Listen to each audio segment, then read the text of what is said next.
mengetahui bahwa kita terkena najis. Haruskah kita mengulangi sholat? Ini penting. Setelah sholat, baru tahu tadi celana saya kena kencing. Perlu diulangi nggak sholatnya? Jawabannya, ketika pakaian seseorang terkena najis dan tahunya setelah sholat, maka tidak perlu mengulangi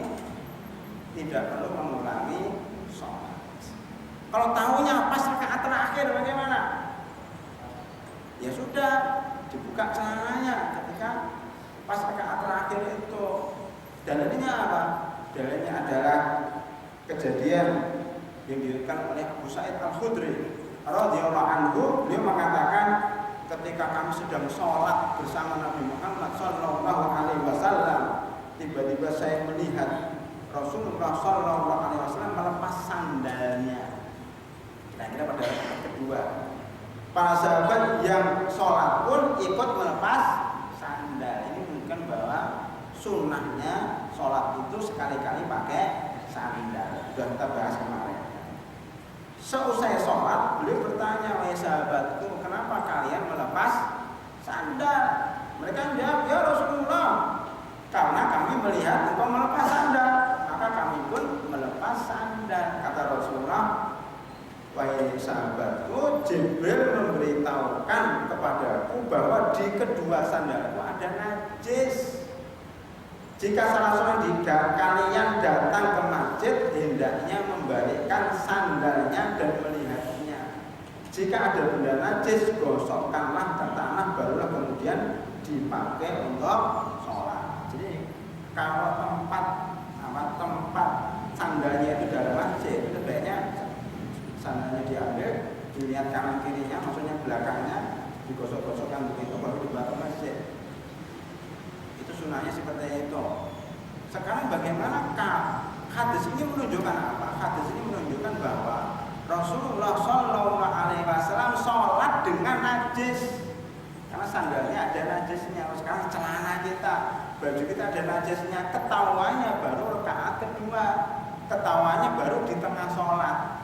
Maka beliau melepas sandalnya detik itu juga tanpa mengulangi sholatnya pada sholat yang rakaat pertama rakaat kedua tadi pakai najis. Karena ketahuannya terakhir, tidak perlu mengulangi. Sehingga bisa disimpulkan, kalau kita sholatnya pakai najis tidak tahu kecuali setelah salam, maka tidak perlu mengulangi sholatnya. Tetapi kalau kita sedang sholat pada rakaat kedua, ya, tahu-tahu ingat, oh iya, baju saya tadi terkena air kencing. Ya, terkena air kencing, anak saya umurnya 3 tahun, 4 tahun, terkena air kencing, tahunya rakaat kedua. Maka lepaslah baju itu pada waktu sholat. Maka insya Allah sholatnya sah. Tetapi kalau Anda tahu rakaat kedua najis Anda pakai, sholatnya tidak sah. Karena Anda tahu sholat pakai najis tetap dilakukan. Makanya dilepas bajunya. Gimana melepas baju? Boleh melepas baju asal dalamnya ada baju lagi. Oleh karena itu disunahkan, ya, kalau sholat itu bajunya rangkep, sehingga kalau kena najis dibuka masih pakai kaos. Sholat sah nggak sholat pakai kaos? Sah. Kalau orang nggak pakai rangkepan, ya, kemudian celananya kena najis dibuka, berarti nggak pakai celana dalam, jadi batal sholatnya. Nah kalau baju, celana, kalau celana bolehlah pakai celana dalam yang sampai lutut, menutupi lutut. Jadi kalau kena najis juga dibuka, celana pakai kolor, boleh, karena darurat, ya, boleh, karena menutupi aurat, bukan karena najis. Jadi intinya pada Rasulullah dari hadis ini bahwa kalau kita mendapatkan najis di tengah-tengah sholat, kita lepas, ya, yang terkena najis itu. Kalau kita terkena najis dan tahunya setelah sholat, maka tidak perlu diulangi berdasarkan hadis Abu.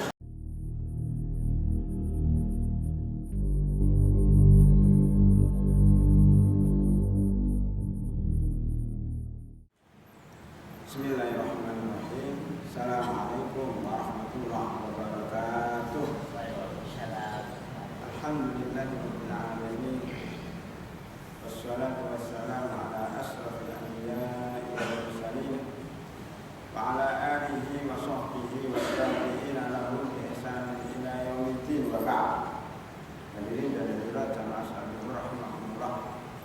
kita masih bersama buku tanggung jawab ringan dan aktual seputar sholat. Pertanyaan selanjutnya dalam bab 9 tentang pembatal sholat.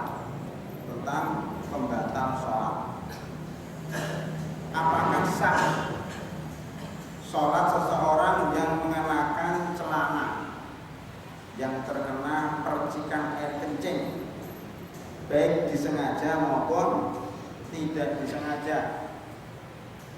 Apakah sah sholatnya? Jawabannya, celana yang terkena percikan air kencing secara tidak sengaja, jika hanya sedikit atau tidak kelihatan, dan biasanya kalau orang kencing, apalagi zaman sekarang, tempat kencingnya tinggi dan kencingnya sambil berdiri, seperti yang di kantor-kantor, bahkan di masjid-masjid juga seperti itu sekarang.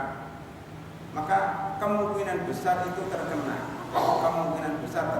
Hanya nggak kelihatan saja. Kalau ingin bukti, kalau kencing bawa kaca pembesar, kan kelihatan ya. Pas kencing itu bawa kaca pembesar, akan kelihatan bahwa kencingnya akan nyiprat ke celananya. Coba ya, pas kencing bawa kaca pembesar. Karena nggak kelihatan itulah, maka Islam atau para ulama mengatakan bahwa yang sedikit itu dimaafkan. Yang sedikit itu dimaafkan karena tidak diketahui mana ujungnya, mana nyipratnya, terkena sebelah mana juga nggak kelihatan. Maka paling baik itu kencing kita duduk, mencari tempat yang duduk, itu pun biasanya juga akan terkena. Karena itu jika ya terkena kencing dan tidak bisa ditebak di mana tempatnya atau terkena percikan, maka dimaafkan jika itu sedikit dan tidak kelihatan. Karena sangat susah, al-masyaqqatu tajlibut taysir, dalam kaidah fikih, sesuatu yang susah itu membawa kemudahan.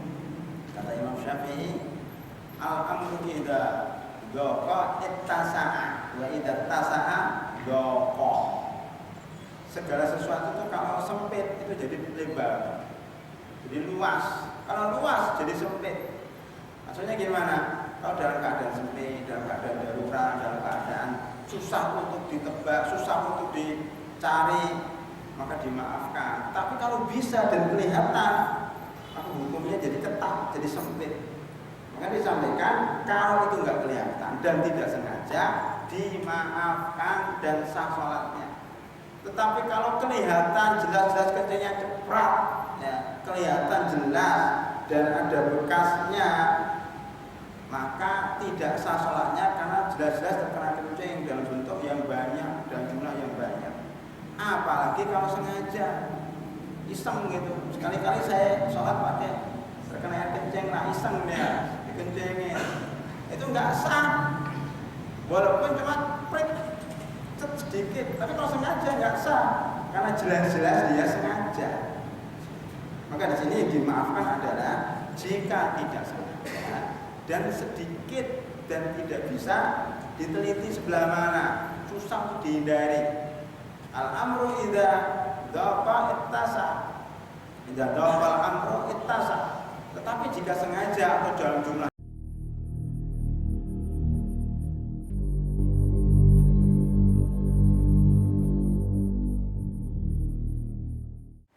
Pertanyaan kedua, apakah benar sholatnya orang yang bertato itu tidak sah?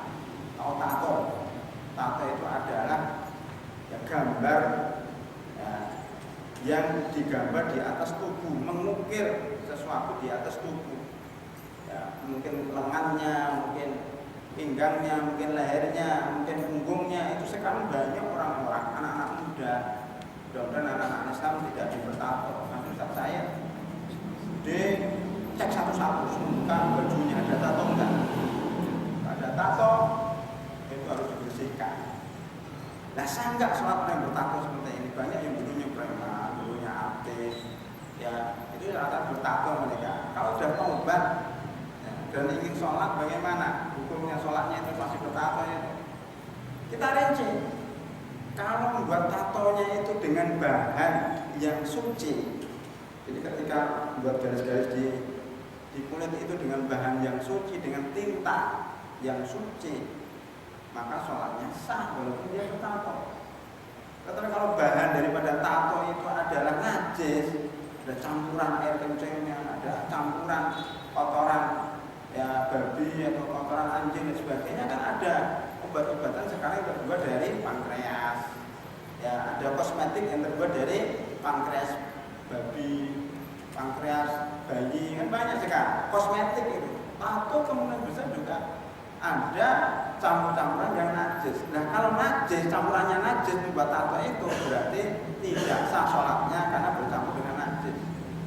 Tetapi anak kuningan bertato pakai tato yang suci atau pakai tato yang najis, tato itu hukumnya haram.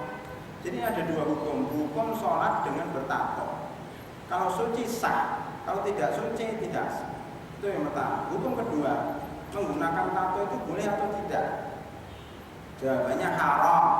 Berdasarkan hadis Abu Hurairah radhiyallahu anhu bahwasanya Rasulullah sallallahu alaihi wasallam bersabda, la'anallahu wasilata wal mustausilata wal washimata wal mustausimata. Allah melaknat orang yang menyambung rambut, jadi yang rambutnya disambung, ya. Dan orang yang minta untuk sambungkan rambutnya. Begitu juga orang yang membuat tato di tubuhnya dan orang yang meminta untuk ditato. Sekarang ada perlombaan pembuatan tato di Thailand, di Bangkok, mungkin sampai Jakarta, sampai beberapa kota, itu perlombaan membuat tato. Perlombaan sesuatu yang diharapkan dilaknat oleh Allah Subhanahu wa taala. Kenapa dilarang? Karena tubuh ini adalah nikmat dari Allah yang dimuliakan oleh Allah Subhanahu wa taala. Dalam surat Al-Isra ayat 70. Walaqad karramna bani Adam. Sungguh kami memuliakan anak Adam dengan tubuh yang bersih dan mulus. Ini ada orang tidak mensyukuri nikmatnya tubuh, dicoret-coret di gambar-gambar. Berarti dia tidak memuliakan manusia, dimuliakan oleh Allah Subhanahu wa taala. Makanya hukumnya haram. Jadi haram membuat tato, haram membuat operasi plastik, haram merubah ciptaan Allah, haram menjual anggota tubuh. Itu dalilnya satu, surat Al-Isra ayat 70. Baik, pertanyaan ketiga, adakah aturan bagi orang yang bersendawa saat sholat? Boleh nggak kita menahan orang yang sendawa? Jawabannya, sendawa adalah bentuk aktivitas perut yang mengeluarkan angin melalui mulut. Kalau kita habis makan itu mau kekenyangan, itu anginnya terjepit oleh makanan sehingga keluar. Banyak angin di tubuh kita. Kalau kita olahraga gini, keluar, ini namanya sendawa. Jadi aktivitas perut yang mengeluarkan angin melalui mulut. Ini biasanya muncul ketika habis makan atau tubuhnya banyak angin. Ketika digerak-gerakkan gitu keluar. Ini ada sesuatu yang penting bagi orang yang sakit, yang sering masuk angin. Kalau nggak bisa dikeroki pakai sendawa. Jadi sendawa itu kerokan, ya, tapi secara alami. Maka ini sehat insya Allah. Oleh karena itu, kalau sedang sholat, kalau anginnya ingin keluar, keluarkan saja. Kalau angin itu keluar lewat mulut, itu nggak batal. Tapi kalau anginnya keluar lewat belakang, batal, sama-sama keluar. Tetapi angin di sini dengan angin di sini beda. Kalau angin yang lewat belakang itu angin karena kotoran. Kalau yang mulut ini angin yang karena banyak angin di dalam perut kita. Seperti kalau orang ngerokin, itu kan keluar merah-merahnya itu angin itu. Ya. Itu berarti tidak membatalkan sholat. Bagaimana boleh ditahan? Enggak, sebaiknya jangan ditahan. Kalau ditahan